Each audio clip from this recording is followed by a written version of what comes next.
Welcome to the Rising Tide Leadership Podcast, where each week we simplify the complexities of your leadership journey.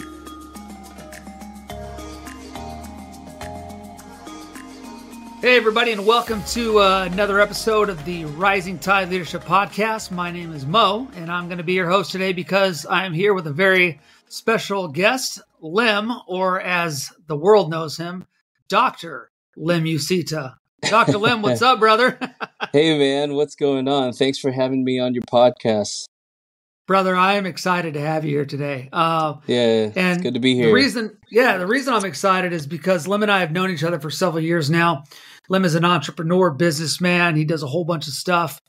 From our audience out there, Lem calls himself the identity specialist. And I have to say, Lem, I'm a little jealous, brother, because I wish I would have come up with that title like you did years ago. But why don't you tell us what it means to be the identity specialist? Sure. I came up with that as I was working on my doctoral dissertation. The focus of my doctoral dissertation is adolescent identity formation in online space. And so I was doing a lot of work studying identity, and I wasn't quite an expert. And so I figured identity specialist was a good name, you know. And so I called my blog the Identity Specialist, and I would just write ideas about identity on that. But the name Identity Expert is still available. So if you, I didn't take that name because I didn't think it fit. You know, I wasn't an expert. But if you want an identity name, Identity Expert is still available, man. You can make yourself the Identity Expert. Oh man! Well, now that this is going to be live pretty soon, I better do it quick, or else somebody else is going to take it. So yeah, you should. Well, hey, brother, I have a few questions for you today. How does that sound? Yeah, sounds great. Let's go. So, Lem, why don't you tell my listeners a little bit about your leadership experience? What does it mean for you to be a leader? How did you get into positions of leadership? When you hear the word leadership, what does that mean to you, and what is your experience with it? Yeah, I've kind of been in leadership positions. Well, I'm sure we'll talk about some of it, but I've overseen lots of teams. You know, I was vice president for student life at a college. I was executive director of a nonprofit, and I was the next gen pastor at a pretty large church, and I would oversee teams of 20 to 30 people at those organizations. And when I was an executive director at a retreat center, there were over 100 people, 100 employees at that organization. And so having, just throughout the years, having led different teams, youth ministry teams, as a professor, leading the leadership scholarship program, leading students, leading, just all kinds of professionals. Just throughout the years, there's been all kinds of experiences to lead teams. Absolutely. So a few follow-up questions on that. How many people do you oversee right now? Right now, I don't oversee anyone. I am working on a pretty new venture. I'm doing some consulting with nonprofits, and so I'm working on a nonprofit startup. And so right now, I don't have anyone on my team. It's just me working on things. But I think we're working in a space where there aren't too many nonprofits. So I think we're doing some work leading in a niche, if you will. And so the leadership is happening, I think, on the organizational level in that nonprofit space, more so than leading, teams. Eventually we'll have a team, once we get this thing up and running. But for right now, I'm just doing work on my own, just consulting.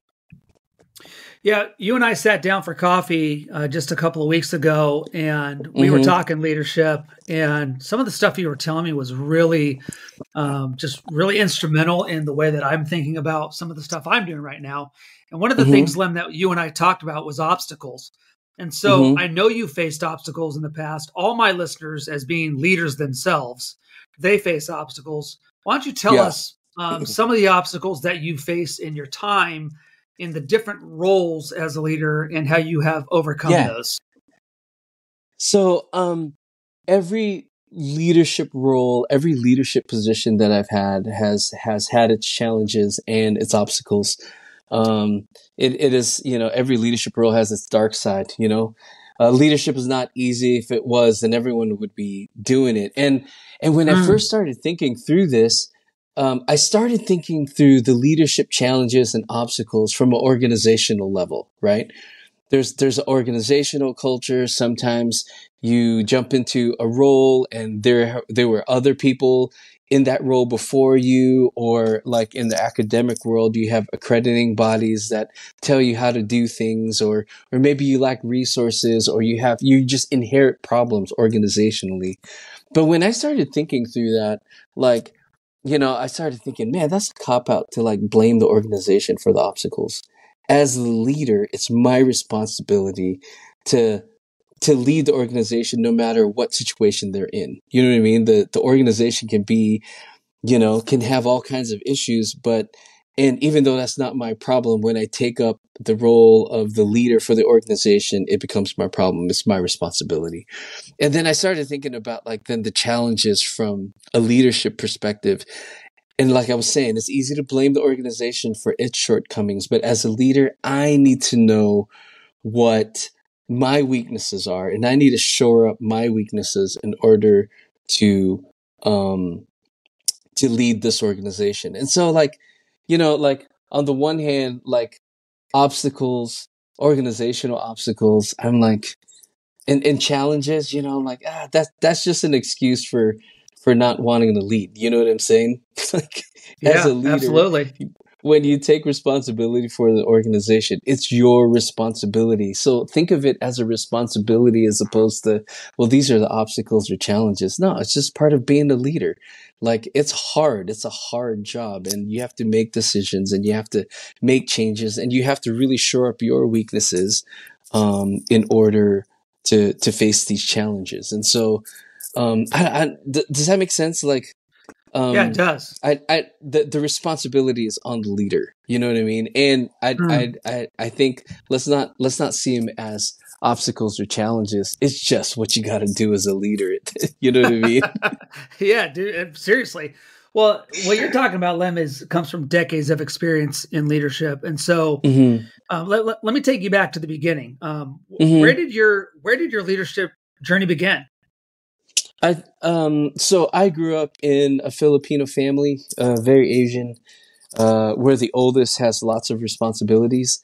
Um, and I didn't really necessarily step into that responsibility because I was a kid. You know what I mean? Like, I just wanted to have fun, but there were expectations on being the oldest at home, and it seems like every season of my life there were leadership opportunities. And so I would say, even as the oldest in my as the oldest kid in my family, there were already leadership expectations and responsibilities. So yeah, Yeah. since growing up. So obviously, in your family, having the expectations of being the oldest, et cetera, that makes sense because it's having influence, right? And we all have a Hmm. chance to have Hmm. influence. And for you, you were able to have that early, being part of that kind of family. But Yeah. when did you become intentional about developing your personal leadership? Like what was it that really made you think, well, I'm not just going to fall into this. It's not going to happen on accident, but I'm actually going to really put my time towards being intentional about my Yeah. own development as a leader. That's a great question. And leadership positions that you have, and then actually developing your leadership ability, like, it's a great distinction. I really like that. Like I was saying, I grew up with leadership roles in the family, and I didn't really start developing my leadership ability until someone's livelihood depended on it. I was thinking Mm, through this, like, it took on a whole nother level when the people that were working for me needed this job, needed this role on the team in order to provide for their family. Like, that was that was the switch. Like when you're leading a youth group or when you're leading a team in college of your peers, I mean, it's fun, right? The focus is fun. The repercussions are really minimal because if you mess up, like, big deal. They're your peers. But once I had members who would ask for a raise so that they could take care of their family, or even worse, when I had someone on my team that had to terminate because, for whatever reason, and they had like 5 kids, like Yeah.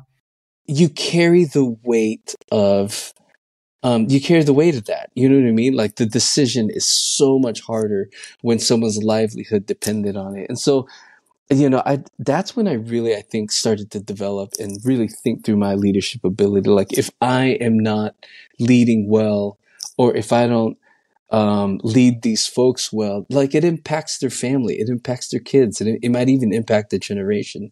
And so, that's when I think I started thinking through my leadership ability, when it started to impact, like, kids of somebody else's Yeah. kids, and Yeah, the food seriously. that they ate, man. Like, the weight of your leadership ability and responsibilities takes a whole nother, goes on a whole nother level when it impacts other people like that. Yeah, that's great, brother. So, I mean, let me ask you this: what was the catalyst to you becoming intentional about your leadership?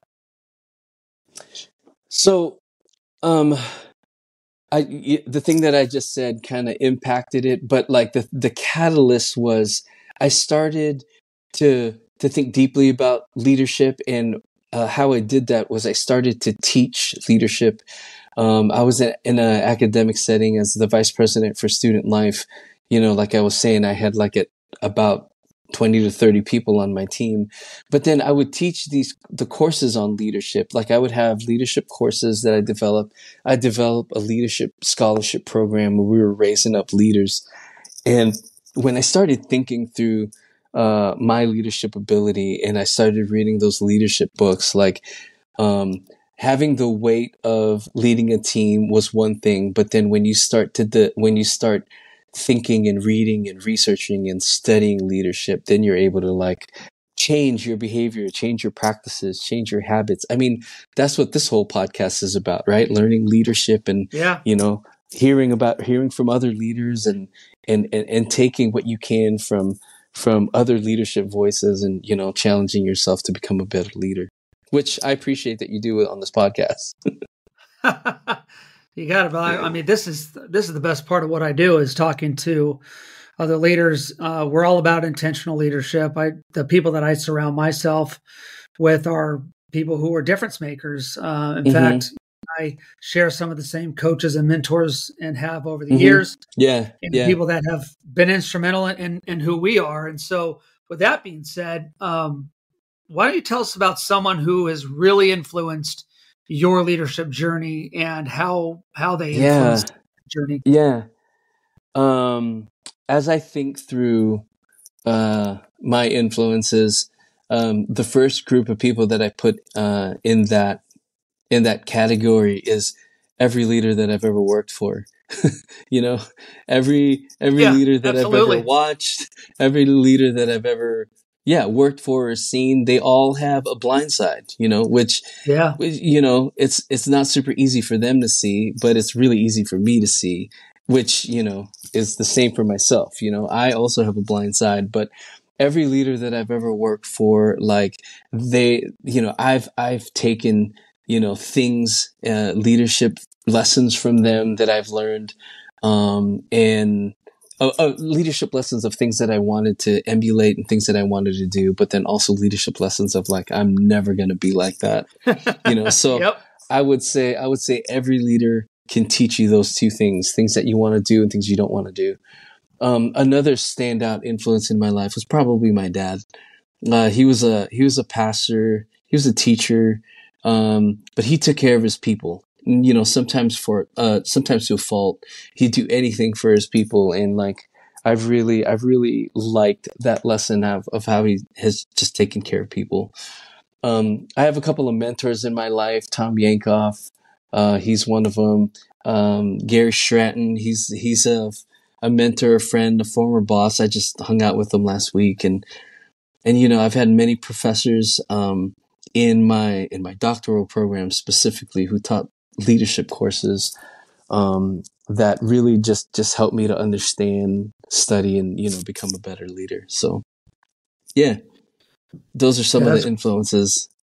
Yeah, that's great, and I hope that my listeners, which I know they do because they hear me say it all the time, that they're listening and realizing that when I ask people like Lem and others who come on the show the question, "Who's somebody or that's influenced your life?"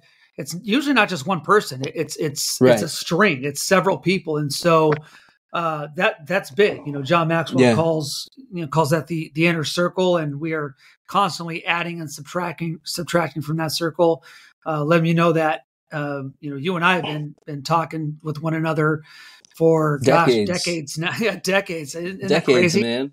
Yeah, it's I remember awesome. when we used to just sit around and talk about, man, let's do something big, and One here we day. are, just what one day is hopefully we're here being able to impact and influence others, and so, Yes, but the sir. only Yes, reason that sir. we're able to do that is because like the old adage, we're only able to see as far as we can because we're standing on the shoulders of giants, and I know there's some giants in your life, and I appreciate you Yeah. sharing that Thank with you. us. With that being said, brother, let me ask you a little bit more of a difficult question. We like to talk about our growing edges, right? Or as a lot of people Hmm. call weaknesses. But Yeah, yeah. talk about your growing edges, the things that you have had to work on, and how important is it to have people speak into your life? How have your growing edges, the things that challenge you, how have they affected you, and how are those things help making you experience things even at the moment, and what Yeah. them have is the role that others have played in the growth of those edges right there. Yeah. Um, that's a great question, man. I think one of my I think part of my personality is I love the growing edges, man. Um, I'm Absolutely. not I'm not one to like just sit and be comfortable and like, you know, do a job and just, get good at the job and like that's it, man. I need to constantly be challenging myself. I think I'm moving into a season. It's actually a tough season where in maybe the last 20 years, I've had jobs where I've been in front of people, like either speaking, teaching students, leading a board, or, doing presentations.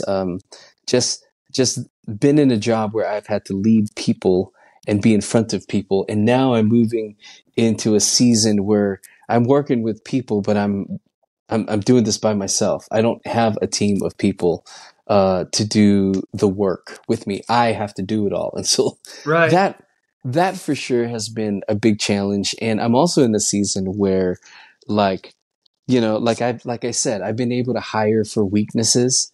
I've been able to shore up my weaknesses by hiring someone in a position. And when you're Yeah. working by yourself, and when you're doing a role by yourself, like you got to do it all. And so I've really, I've really surrounded myself with people that, so maybe they don't work for me, but they mentor me and they walk alongside me as I am doing this whole new thing that I have no idea how to do. Like this, like again, it's a brand new thing for me. And like having a CPA in your corner really helps. Having, an attorney or two in your corner Mm. really helps.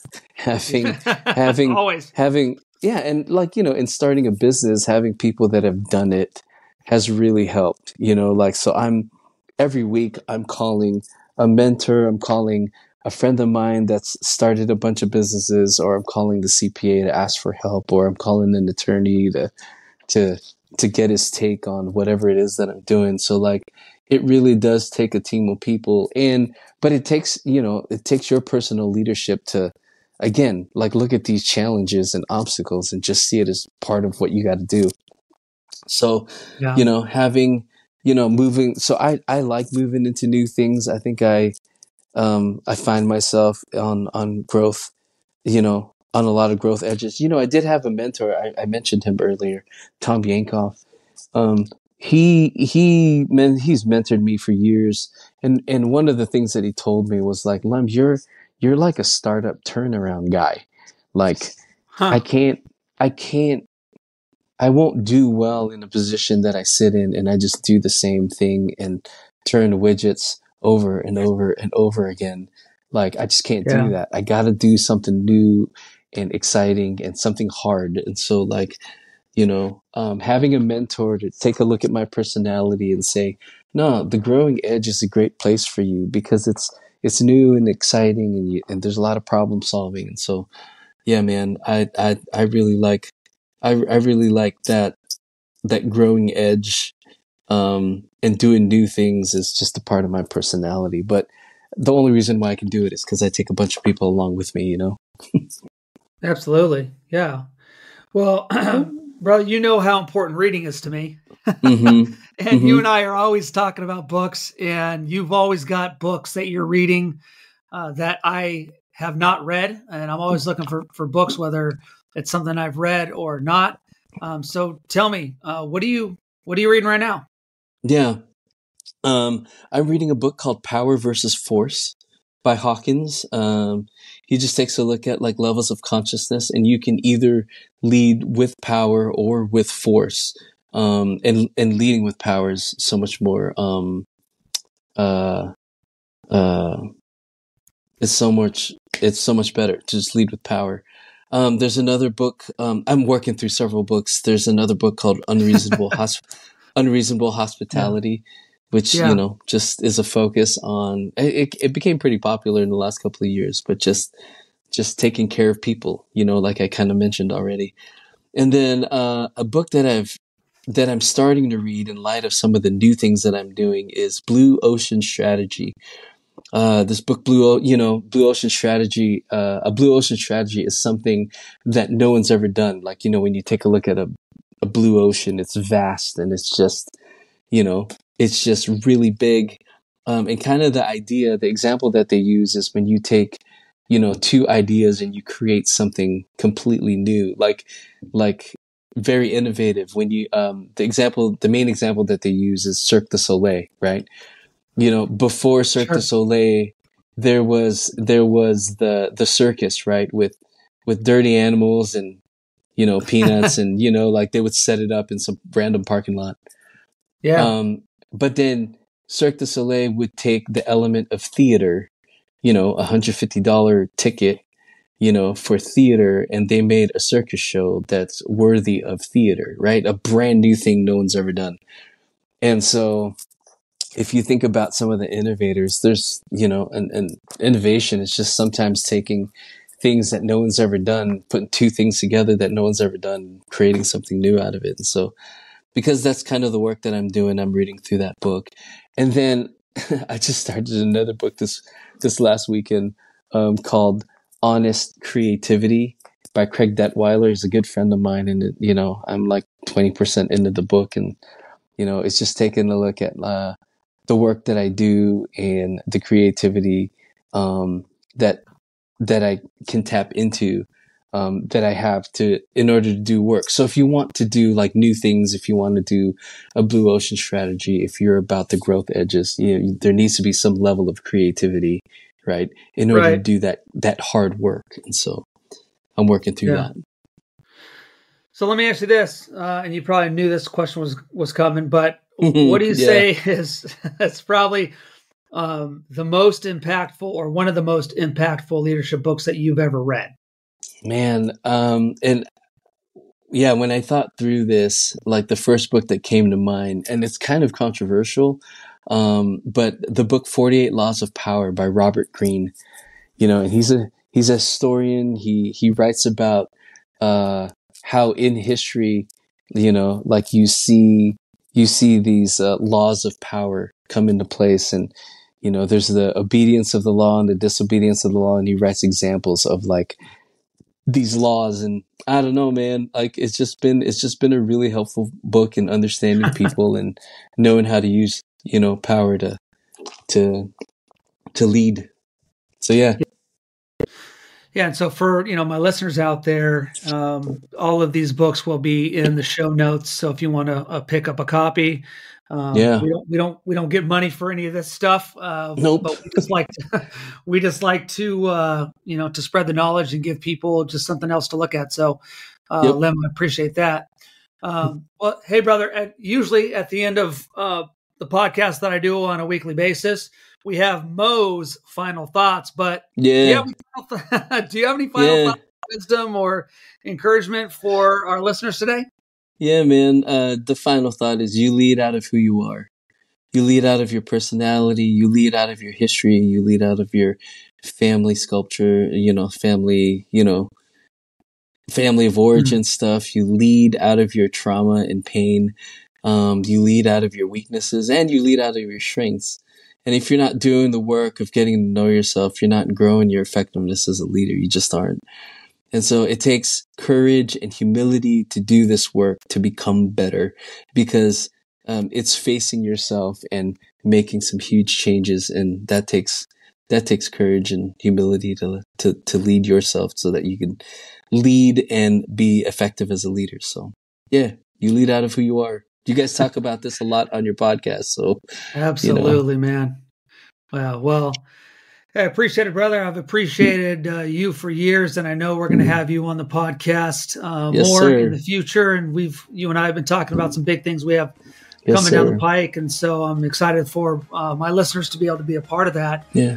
But until then, that does it for us today. I want to thank Dr. Lem Usita for coming on the Rising Tide Leadership Podcast, brother. It's always a blast. Yes, sir. Thank you. As always, we'll see you next time, and lead well. We'll talk to you next time. Thank you for listening to this episode of the Rising Tide Leadership Podcast. Highlights and resource links are available for you in the show notes. We hope that you will join us next time as we continue on the leadership journey. Don't forget to like and subscribe so you don't miss out, and share with others so they don't miss out. See you next time.